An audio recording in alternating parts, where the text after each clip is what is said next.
Olá, tudo bem? Espero que esse vídeo te encontre bem aí em casa, né? Nessa época de isolamento.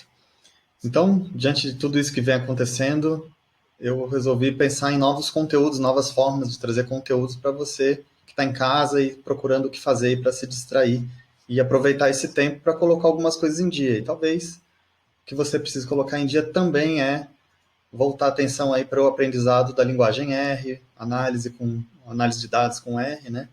E tudo isso que a gente vem divulgando aí nos nossos conteúdos aí ao longo dos últimos tempos. Então eu pensei num formato novo e resolvi criar esses vídeos, né, os EasyR vídeos aí, começando hoje, né, com esse primeiro, e uma forma diferente aí de tentar trazer mais conteúdo para vocês com vídeos mais completos, né, e aqui no canal do YouTube. Então, já reforço que esse material vai ser exclusivo do canal do YouTube.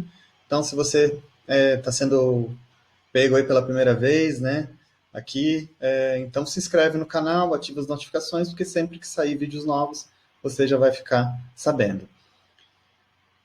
Então, esse primeiro vídeo, eu vou apresentar o pacote ggplot2, que é um pacote voltado para a produção de gráficos. Ele é quase que uma sensação ultimamente aí para quem usa o R e quer produzir gráficos com mais agilidade, uns gráficos mais bonitos, assim, de uma forma mais fácil.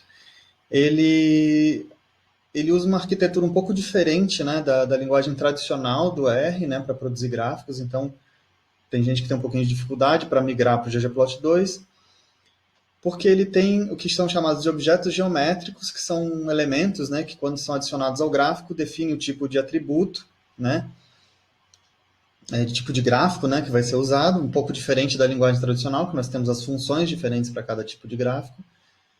E também tem um outro elemento que é o atributo estético, né, que ele está ligado, está relacionado à relação entre variáveis de uma base de dados, da base de dados que você vai usar, e também aos aspectos visuais do gráfico. E aí é aí que tem vamos dizer assim, o pulo do gato aí, muitas vezes, para a gente criar gráficos incríveis, com uma linha de comando, às vezes, e de forma muito rápida. Então eu trouxe esse material para esse vídeo, porque já está rolando uma série de pequenos vídeos, né, que começaram hoje também, onde eu ensino nessa semana, nessa série de 5 vídeos, pequenos vídeos, né, que são as séries, né, como você produzir um gráfico de dispersão de pontos, né, um scatter plot, e como fazer essas formatações rapidamente lá. Vejam, os vídeos estão bem legais também, então também se inscreve aqui no canal do YouTube, que esses vídeos também estão saindo aqui todo dia de manhã. Então vamos passar para o vídeo. Não é um vídeo muito longo, mas bem interessante aí, onde eu falo um pouquinho de como que surgiu, né, o ggplot2 e qual é a ideia principal do pacote. Bom vídeo. Então, as origens aqui do ggplot2, né? Então, esse pacote ele foi criado, né, para visualização de dados em linguagem R por esse moço aqui, o Hadley Wickman. Ele criou lá em 2005. Foi, se eu não me engano, até objeto da tese dele de doutorado. E ele implementou no ggplot2 essa gramática de gráficos, né? Que é um livro lançado por esse estatístico norte-americano Leland Wilkinson. E o Leland Wilkinson, nesse livro, ele criou uma definição, né, para um gráfico, né? O que é um gráfico, né? Então, ele definiu o gráfico como um mapeamento de dados a partir de objetos geométricos, por exemplo, pontos, barras, linhas, né? Caixas, e atributos estéticos, cor, tamanho, forma, tipo de linha, outras, né? Preenchimento. E aí, com base nisso aqui, nessa definição, o Hadley Wickham pensou lá em criar um pacote, né, uma sequência de códigos aí, para você. Então, foi a essência, né, do ggplot2, que você construiu um gráfico, né, onde os principais aspectos desse gráfico, né, como os dados, as coordenadas, os rótulos, são divididos em camadas e são adicionadas uma sobre a outra. Então, você vai adicionando como layers, né, um sobre o outro, você vai formar o seu gráfico. E ele é legal porque ele possibilita a produção de vários gráficos com poucas linhas de comando, menos linhas de comandos do que usualmente a gente usa com a linguagem R padrão. Então a gente até fala, às vezes, assim, que ela parece um pouquinho uma outra linguagem dentro da linguagem R, mas é porque ela tem essa diferença das camadas, né? Não que outros gráficos com a linguagem padrão também não são adicionadas camadas, né? Você coloca lá você faz a área do gráfico, adiciona o ponto, adiciona o texto, são camadas também. Mas ele tem um pouco diferente, assim, essa montagem dele. A gente já vai ver na aula, lá na parte do R. Eu trouxe aqui duas bibliografias que são bem interessantes, tá? Essa aqui eu comecei a usar, foi com ela que eu comecei a usar o ggplot2. Eu achei meio por acaso na internet, então se vocês botarem na internet R-Graphics Cookbook, vocês vão encontrar o PDF para baixar desse livro, do Winston Chang.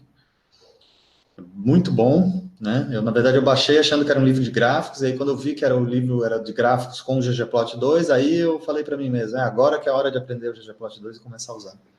E aí eu vi o potencial mesmo do pacote, que é muito, muito bom. E tem o livro do Hadley Wickham, né? Esse ggplot2, Elegant Graphics for Data Analysis, da Springer.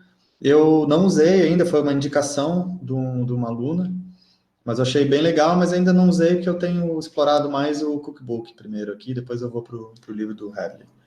Mas com certeza é excelente, já que é o livro do pai do pacote, né?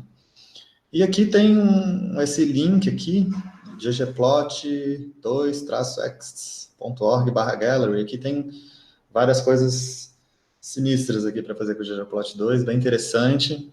Depois eu vou disponibilizar esse link aqui em algum lugar, posso botar na descrição do vídeo quando a live acabar, o YouTube processa e fica ali. Aí na verdade, eu vou fazer o seguinte, eu vou mandar para vocês um e-mail depois para a página de replay, para vocês poderem rever por alguns dias o vídeo completo da aula, e aí eu coloco esse link lá, ou depois eu publico no Instagram, no Facebook, aí vocês vão achar esse link de alguma forma, se vocês não conseguirem anotar aí, tá? Mas é interessante, eu dei uma olhada rápida nele, tem bastante coisa lá, mais avançadinha até, inclusive. Então, eu falei dos objetos geométricos, né, os geoms. Vocês vão ver que tem geom para todo lado no ggplot2. Então, os geoms são marcações visuais que representam os pontos de dados, né, e vão sendo adicionados em um sistema de coordenadas. Então, as variáveis vão ser depois mapeadas pelos atributos estéticos, ou aesthetics, né, vem esse AE de aesthetics, né, que são estéticos em inglês. Então, por exemplo, eu quero fazer um gráfico de pontos, eu vou usar o geom point. Eu quero fazer uma curva, né, suavizada, geom smooth. Quero fazer um histograma, geom histogram. Geom bar, para fazer gráfico de barra. Geom box plot, para fazer o box plot. Geom error bar, para adicionar barras de erros ao gráfico. Então, tem geom para tudo. Então, esses são os objetos geométricos que você vai adicionar para você dizer que tipo de gráfico que você está fazendo. Então, a gente já vai ver como implementar isso ali no R já já. E aí os tais atributos estéticos, né, ou aesthetics do inglês, né, por isso que a função é AES, ela vai indicar a relação entre os dados, né, variáveis dos eixos x, y, e os aspectos visuais ou estéticos, né, como eles chamam, do gráfico, como cor, forma, tamanho. Então, os atributos estéticos vão depender do tipo de gráfico, né, que é o objeto geométrico, que a gente viu no slide anterior, que são definidos aí pelas funções geom. Então, por exemplo, os principais atributos estéticos, nós temos as cores, né, cor de pontos e retas, então o argumento color, né, a gente chama o atributo color. Cor de preenchimento, né, por exemplo, eu quero indicar a cor da barra de um gráfico de barras, aí não vai ser color, vai ser fill, cor de preenchimento.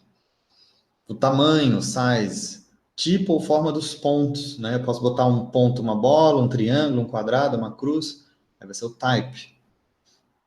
Tipo de linha, line type, eu quero uma linha tracejada, contínua, pontilhada, traço ponto. Então, eu tenho line type, também um tipo de atributo estético. Tem o término da linha, line end. Junção da linha, line join. E devem ter mais outros aí, tá? Mas são os principais. Alguns são parecidos, né, com a linguagem R padrão, vamos dizer assim, como line type, color é call, né? Então, cor de preenchimento é BG, aqui é fio, mas não muda muita coisa, não. É fácil de gravar depois que vai usando. Então, só para exemplificar, entrar em um pouco de cada um deles, esse link aqui é interessante, antes de falar das colors ali, esse ggplot2.tideverse.org, tem vários artigos aqui, e aqui, esse aqui, se eu não me engano, que eu coloquei, que vai para os vários atributos estéticos. Então, color fill, você pode indicar a cor ou a cor de preenchimento, né? Com o nome da cor, como se faz, né? Normalmente, red, blue, green, aí tem que ver os nomes, né? Tudo em inglês. Você pode também especificar pelo código RGB, então, que são pares de hexadecimais que fornecem valores para formatação de cores nesse intervalo entre 00 e FF. Então, essa combinação vai te dar várias, várias cores, né? Você pode ir combinando esses pares de hexadecimais. Se eu não me engano, tem o site R-Color Brewer, e lá você pode pegar esses. Eu vou depois fazer uma postagem sobre isso aí, que é bem legal esse site. Inclusive, você pode pegar lá combinações de cores para pessoas que têm daltonismo, né? Então, até tem revista científica aí que já está solicitando aos autores para verificar esse tipo de coisa, né? Porque você coloca cores que as pessoas não conseguem, com daltonismo, não conseguem diferenciar, então não vai entender o teu gráfico, a figura que você fez. E nesse site, eu vou ver depois direitinho esse site para passar para vocês. Esse site tem até essas combinações de cores, é bem interessante. Então, também pode usar, tem paletas de cores prontas do R. Color Brewer ou outras também. No Cookbook tem várias paletas de cores lá, vocês podem procurar lá e achar. O type, né, tipo ou forma dos pontos, então você vai fornecer um número inteiro de 0 a 25. Então, 0 é o quadrado, 1 é o círculo. Esses aqui são todos vazados, né? Então, vai ter uma cor do contorno, mas é vazado. Aí depois você tem os números que são os símbolos preenchidos. Então, 15 é o quadrado preenchido. E depois tem os símbolos, que que você pode controlar a cor de preenchimento separado da cor de contorno. Então, às vezes, pode ser interessante você controlar dessa forma, né? Então, por exemplo, quadrado, 0. Se você disser a cor, vai ser a cor só do contorno.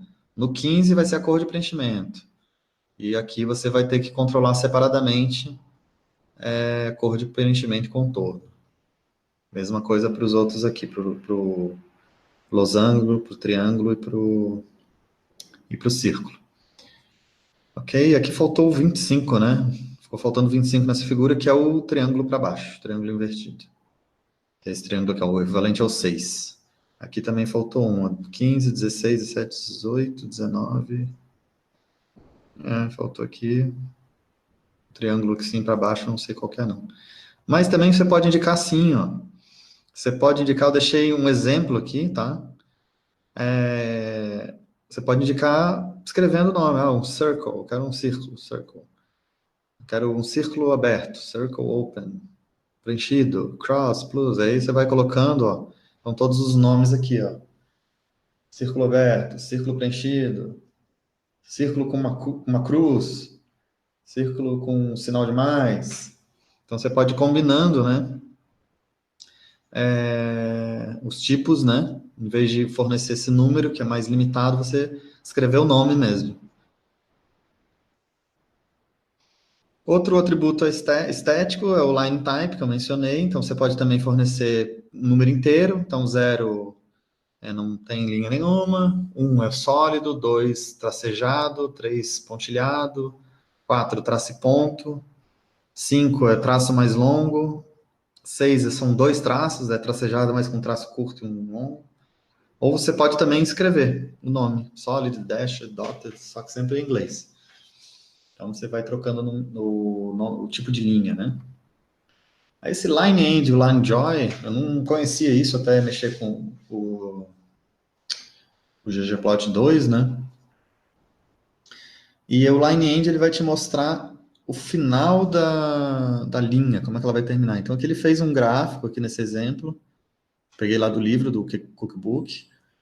Então ele fez na verdade duas linhas, elas têm uma junção, aqui que vai entrar o line join depois. E aí o line end estava falando da ponta aqui. Então o default é esse but aqui, E aí você tem um final reto, né? Quadrado, assim. E essa linha do meio termina junto com esse preenchimento aqui, né? Ele fez uma linha grossa e uma linha no meio aqui.